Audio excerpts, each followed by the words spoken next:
अस्सलाम वालेकुम। मेरा नाम डॉक्टर अवैस अनवर है और सेकेंड ईयर बायोलॉजी के अंदर चैप्टर नंबर 13 जो है वो बीच में छूट गया था। इसके अंदर लास्ट जो चार्ट था उसमें कुछ डिजीज़ थी वो हम डिस्कस कर रहे थे।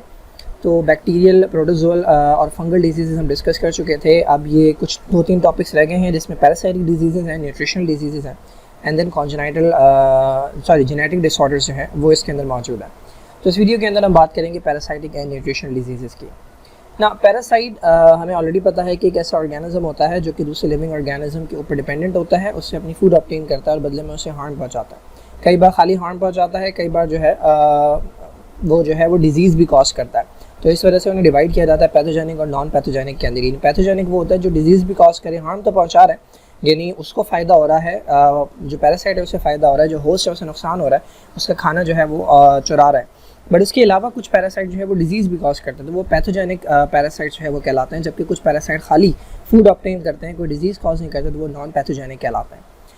ना पैरासाइटिक डिजीज़ के अंदर हमारे पास हेलमिंथिक डिजीज़ हैं। हेलमिंथ्स जो हैं ये वर्म्स होते हैं, तो इसके अंदर आपके टेप वर्म्स भी आ जाते हैं, इसके अंदर आपके राउंड वर्म्स भी आ जाते हैं। तो ये जो ऊपर जो दो हैं ये टेप वर्म की एग्जाम्पल्स हैं और ये जो नीचे जो दो हैं ये राउंड वर्म्स की एग्जाम्पल हैं जो कि नीमाटोडा के अंदर आते हैं।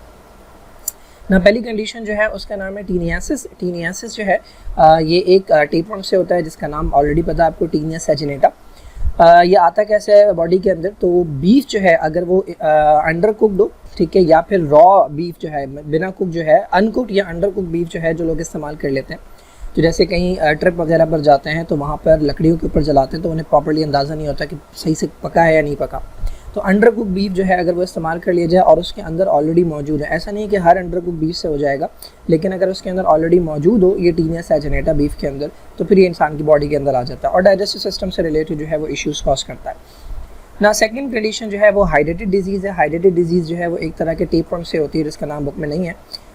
वो है एकाइनोकोकस ग्रैनुलोसस, यानी फर्स्ट ईयर के अंदर आपने जो टेपवर्म पढ़े थे उसके अंदर इसका नाम नहीं था। जैसे डॉग टेपवर्म भी कहते हैं। तो ये हाइड्रेटेड डिजीज़ जो है ये सिस्ट जो है जब आप सिस्ट इंजेस्ट करते हैं उसके थ्रू होती है।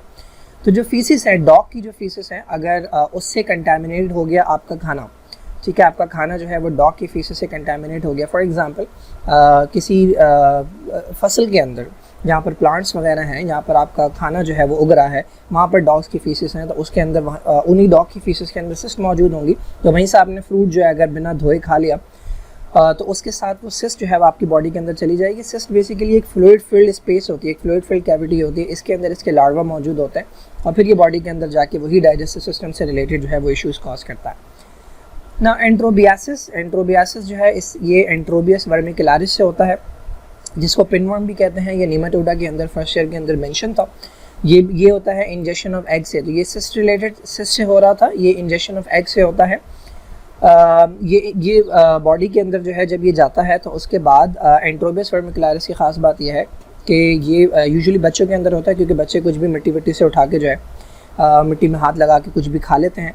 तो एग्स जो हैं ये अगर बॉडी के अंदर चले जाएँ तो फिर ये जो है वो लार्वा में कन्वर्ट होता है। लार्वा में कन्वर्ट होने के बाद ये एडल्ट में कन्वर्ट होता है और एडल्ट में कन्वर्ट होने के बाद ये यूजुअली नाइट टाइम के ऊपर जाके जो प्री एनल रीजन होता है, एनस के अराउंड का जो रीजन होता है, वहाँ पर जाकर इसकी जो फीमेल होती है वो एग्स ले करती है, वो अंडे देती है और ये अंडे जो है ये इचिंग कॉज करते हैं वहाँ पे, जिसकी वजह से बच्चों के अंदर बहुत ज़्यादा इचिंग होती है। और इससे दूसरा नुकसान ये होता है कि फिर जब वो इचिंग करते हैं तो यही एग्स जो हैं उनके हाथों में लग जाते हैं और फिर ये और जो है वो ट्रांसफ़र हो सकते हैं फैमिली मेम्बर्स के अंदर। चौथी जो कंडीशन है वो है एस्कैरियासिस।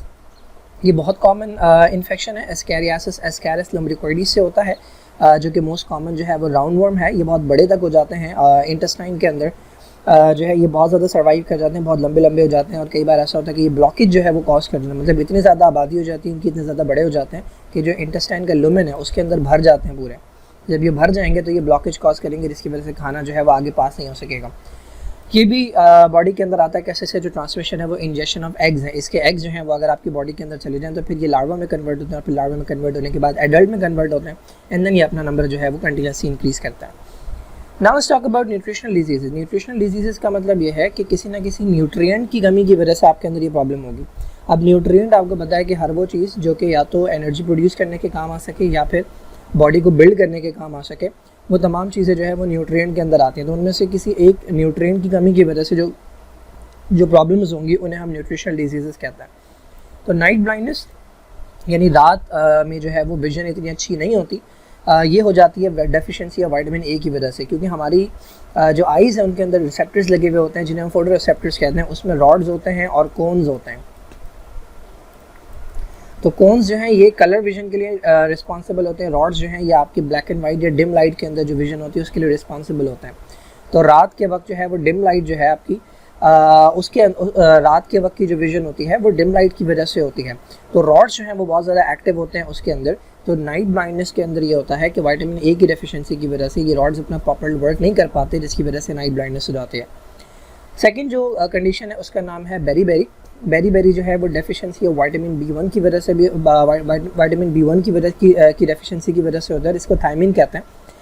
बेरी जो है विटामिन B1 जो है ये हमारी नर्व्स के लिए, नर्वस सिस्टम के लिए, नर्व्स की नॉर्मल फंक्शनिंग के लिए जो है वो बहुत ज़रूरी होता है, और मसल्स की फंक्शनिंग के लिए जो है बहुत ज़रूरी होता है। तो बेरी जो है इसके अंदर मल्टीपल अलामात आती हैं। इसके अंदर एक ड्राई बेरी होता है, एक वेट बेरी होता है, दोनों के अंदर अलग प्रॉब्लम्स आती है, मैं दिखाऊंगा अभी। थर्ड जो कंडीशन है न्यूट्रिशनल डिजीज़ है उसका नाम है स्कर्वी। स्कर्वी जो है वो विटामिन सी की डेफिशिएंसी की वजह से होता है। इसके अंदर बहुत कॉमन जो सिम्टम आपको पता होगा वो गम से ब्लीडिंग होना शुरू हो जाती है। उसका रीज़न है कि विटामिन सी जो है वो ज़रूरी होता है, एक तरह की हमारी प्रोटीन होती है उसके सिंथेसिस के लिए, जिसका नाम है कोलेजन। तो कोलेजन को स्ट्रेंथन करने के लिए, कोलेजन की सख्ती के लिए विटामिन सी जो है उसकी ज़रूरत होती है। तो अगर इस विटामिन सी नहीं होगा तो कोलेजन जो है वो वीक बनेगा, जिसकी वजह से ईजिली जो है वो ब्लीड कर सकती है आपकी बॉडी के अंदर जो स्ट्रक्चर्स है। कोलेजन हर जगह मौजूद होता है, तो गम्स जो है वहाँ से ब्लीडिंग जो है ये बहुत कॉमन सिम्टम है स्कर्वी का। रिकेट्स जो है ये विटामिन डी की डेफिशिएंसी की वजह से होता है। ये सेकंड चैप्टर के अंदर हम ऑलरेडी डिस्कस कर चुके हैं। विटामिन डी बहुत ज़रूरी होता है कैल्शियम की एब्जॉर्प्शन के लिए इंटेस्टाइन से। तो अगर विटामिन डी की कमी होगी तो आप कैल्शियम अगर ले भी रहे होंगे डाइट के अंदर तो वो एब्जॉर्ब होकर नहीं आ सकेगा, और जब तक वो एब्जॉर्ब नहीं होगा तब तक वो बोन्स के अंदर स्टोर नहीं होगा, जिसकी वजह से बोन सॉफ्ट हो जाएंगी और मुड़ जाती हैं। तो इसे हम बोइंग कहते हैं। तो ये रिकेट्स के अंदर देखने को मिलता है। एक और तरह की न्यूट्रिशनल डिजीज़ है एनीमिया। एनीमिया खून की कमी को कहते हैं। एनीमिया की बहुत सारी टाइप्स होती हैं, जैसे कि आप सिकल सेल एनीमिया पढ़ चुके हैं, एक जिसके अंदर खून की कमी किस वजह से होती है, क्योंकि सेल एबनॉर्मल हो जाते हैं शेप में और फिर वो एबनॉर्मल सेल जो है वो फंस के टूटने लगते हैं, तो उसकी वजह से खून की कमी होती है। एक खून की कमी का रीज़न ये हो सकता है कि आपकी बॉडी के अंदर आयरन की कमी है, क्योंकि आयरन जो है वो हीमोग्लोबिन के बिल्कुल सेंटर में मौजूद होता है। आयरन जो है वो हीमोग्लोबिन के अंदर बिल्कुल सेंटर में मौजूद होता है, ठीक है, ये आयरन होता है। हाँ, तो ये आयरन है, ये रिंग के सेंटर में मौजूद होता है, जिसे आप प्रोटोपोरफायरिन रिंग कहते हैं, और इसके साथ फिर लगे हुए होते हैं ग्लोबिन की चेन्स। तो आयरन की अगर कमी होगी तो ये हीमोग्लोबिन का जो स्ट्रक्चर है वो सिंथेसाइज नहीं हो सकेगा, जिसकी वजह से खून की जो है वो कमी हो जाएगी। जो रेड ब्लड सेल्स होंगे उनके अंदर कम जो है वो ब्लड आपको नज़र आएगा, तो दैट इज़ कॉल्ड एनीमिया। ठीक है, इसके अलावा एक कंडीशन है जिसे हम कहते हैं प्रोलॉन्ग ब्लीडिंग, यानी अगर कहीं से इंजरी हुई है, ब्लड लीक हो रहा है, तो वो ब्लड मुसलसल लीक होता रहे, यानी वो क्लॉट ना हो। उसका एक रीज़न, उसके मल्टीपल रीज़न हो सकते हैं। जैसे कि मैंने आपको बताया कि जो क्लॉटिंग होती है उसके अंदर प्लेटलेट्स भी इंपॉर्टेंट होते हैं, और प्लेटलेट्स के अलावा जो है उसके अंदर कुछ और प्रोटीन्स होते हैं जिन्हें हम क्लॉटिंग फैक्टर्स कहते हैं। तो इन तमाम में से कहीं पर भी अगर गड़बड़ होती है तो ब्लीडिंग प्रोलॉन्ग हो सकती है। तो एक रीज़न ये भी होता है कि विटामिन के जो है उसकी डेफिशिएंसी, क्योंकि विटामिन के जो है वो इंपॉर्टेंट होता है उन क्लॉटिंग फैक्टर्स को एक्टिवेट करने के लिए। कुछ क्लॉटिंग फैक्टर्स ऐसे हैं जिन्हें एक्टिवेट करने के लिए विटामिन के जो है वो रिस्पॉन्सिबल होता है। तो अगर विटामिन के की डेफिशिएंसी होगी तो वो एक्टिवेट नहीं हो सकेंगे, जिसकी वजह से वो क्लॉटिंग के अंदर काम नहीं कर सकेंगे। टूथ डिके, दांत का गिर जाना, ये डेफिशिएंसी ऑफ फ्लोरीन की वजह से, फ्लोराइड की डेफिशिएंसी की वजह से हो सकता है, होता भी है। दैट इज़ वाई आपके जो टूथपेस्ट होते हैं उसके अंदर फ्लोराइड जो है वो ऐड किया जाता है। The last one is goitre जो है ये आयोडीन की डेफिशिएंसी की वजह से होता है। ऑलरेडी चैप्टर नंबर 3 के अंदर हम देख चुके हैं कि जब आयोडीन की डेफिशिएंसी होती है तो उसकी वजह से जो ग्लैंड का साइज़ होता है वो एनलार्ज हो जाता है। ये अगर थायराइड ग्लैंड है,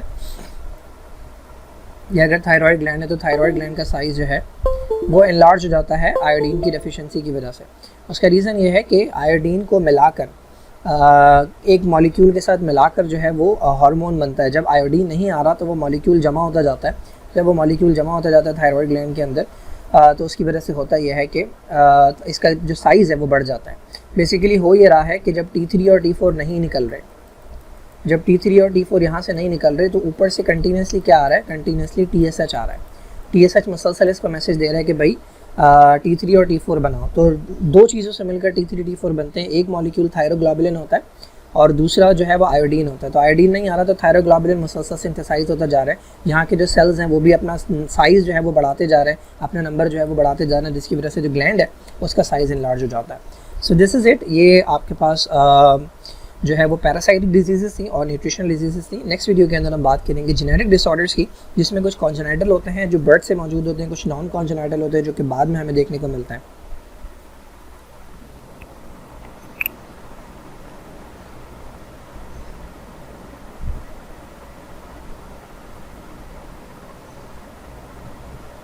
okay, so this one is taeniasis. ये टीनिया सैजिनेटा से भी होता है, टीनिया सोलियम से भी होता है।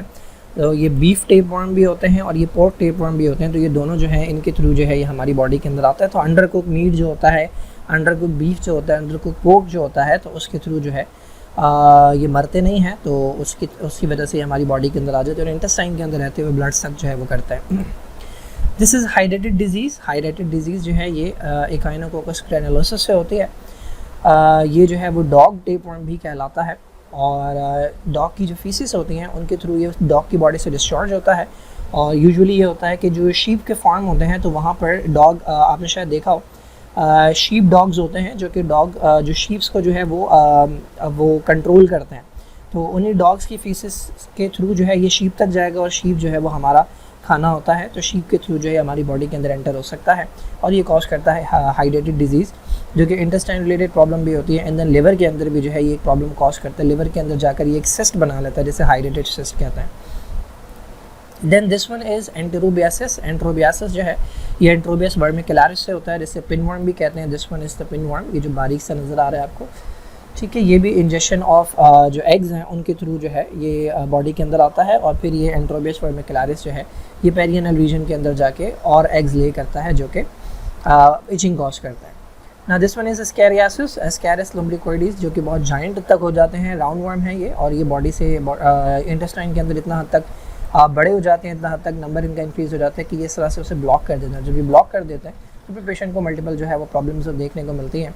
लाइक उसे वॉमिटिंग होती है क्योंकि खाना जो है वो आगे पास नहीं हो रहा होता। इसके अलावा मेल एब्जॉर्प्शन की वजह से उसके अंदर न्यूट्रिशनल डेफिशिएंसीज आपको देखने को मिलती हैं। ना this is night blindness. Night blindness के अंदर जो डिम लाइट होती है, लाइट जब कम होती है तो उसके अंदर देखने में प्रॉब्लम होती है। मैं बता चुका हूँ कि रॉड्स जो हैं वो डिम लाइट के अंदर हमारी विजन के लिए रिस्पॉन्सिबल होते हैं और उनकी फंक्शनिंग के लिए विटामिन ए जो है इंपॉर्टेंट होता है। ना बेरी जो है ये दो तरह का बेरी होता है, विटामिन B1 डेफिशिएंसी की वजह से होता है ये। तो एक ड्राई बेरी होता है और एक वेट बेरी होता है। ड्राई बेरी जो है ये आपका जो मस्कुलर सिस्टम है और जो आपका नर्वस सिस्टम है उसको अफेक्ट करता है। वेट बेरी जो है वो हार्ट फेलियर कॉज करवा देता है लेटर स्टेजेस के अंदर जाके। तो ये बेरी जो है ये विटामिन B1 डेफिशिएंसी की वजह से होता है। दिस वन इज़ स्कर्वी, जिसके अंदर गम से ब्लीडिंग होती है। मैं बता चुका हूँ क्यों होती है, क्योंकि कोलेजन जो है वो वीक होता है इनके अंदर, जिसकी वजह से गम से ईजिली जो है वो ब्लीड हो जाता है। तो ये विटामिन C की डेफिशिएंसी की वजह से होते हैं। And this one is rickets. Rickets के अंदर जो है वो सॉफ्ट बोन हो जाती है, जिसकी वजह से वो बो हो जाती हैं। ये नॉर्मल बोन है, ये नॉर्मल बोन है, ये स्ट्रेट आपको नज़र आ रही है, जबकि रिकेट्स के अंदर ये बो हुई हुई हैं। आर्च जो है वो इनके अंदर बना हुआ है, टेढ़ी हुई हुई हैं, बिकॉज बोन्स जो है वो सॉफ्ट हैं और वेट जो है वो बेयर नहीं कर पा रही है। So this is it.